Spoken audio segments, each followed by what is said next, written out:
పెద్దాయన కొడుకునో వాళ్ళని పోయి ఒరే సించరండ్రా అని అంటే ఇంకా చాలా ఆనందపరిచింది వాళ్ళు. పాపం ఒక సాధారణ వాళ్ళ బతుకు తెరువు కోసము పాపం వాళ్ళ తల్లిదండ్రులు ఎన్నో ఉద్యోగాలు చేసుకునే వాళ్ళ జీవితాలను మీరు ఈరోజు నాశనం చేస్తారు. ఆ రోజు ఈ మైనర్ బాలుని మీద ఆ రోజు కేసు పెడితే తప్పకుండా ఎవరైనా కానీ తప్పు చేస్తే కేసు అనేది పెడతారు, సాధారణము.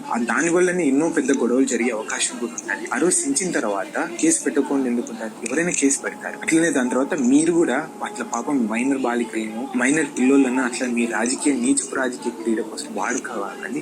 ఏంటంటే మీ కొడుకునో లేకపోతే మీ చిన్నాయన కొడుకునో మీ పెద్దనాయన కొడుకు వాళ్ళని పోయి సించమని చెప్పండి. పులివెందుల నియోజకవర్గంలో తెలుగుదేశం పార్టీ వాళ్ళ బ్యానర్లు సించండి, మీరు ఉంటే మాకు బాగుంటుంది, మీరు సించండి అని చెప్పండి. పాపం అట్లా ఎవరినంటే వాళ్ళని అట్లా మధ్యతరగతి వచ్చిన కుటుంబాలను లేకపోతే వాళ్ళ జీవితాలను నాశనం చేయకనే అయితే నేను కోరుకుంటున్నాను.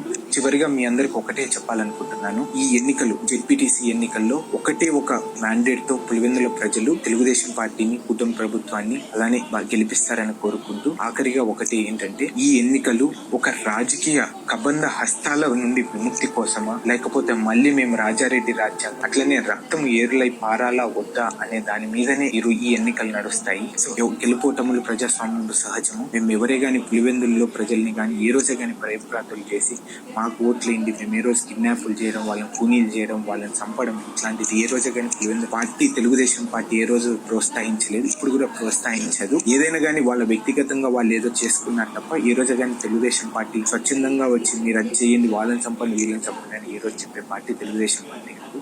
తప్పకుండా అభివృద్ధి కోసము అలానే పులివెందుల ప్రజల స్వేచ్ఛ వాయులు పీల్చుకోవాలంటే వచ్చే జెడ్పీటీసీ ఎన్నికల్లో ఒక్కసారి తెలుగుదేశం పార్టీకి అత్యధిక మెజార్టీతో గెలిపించాలని కోరుకుంటూ మీ సాయి శ్రీనివాస్.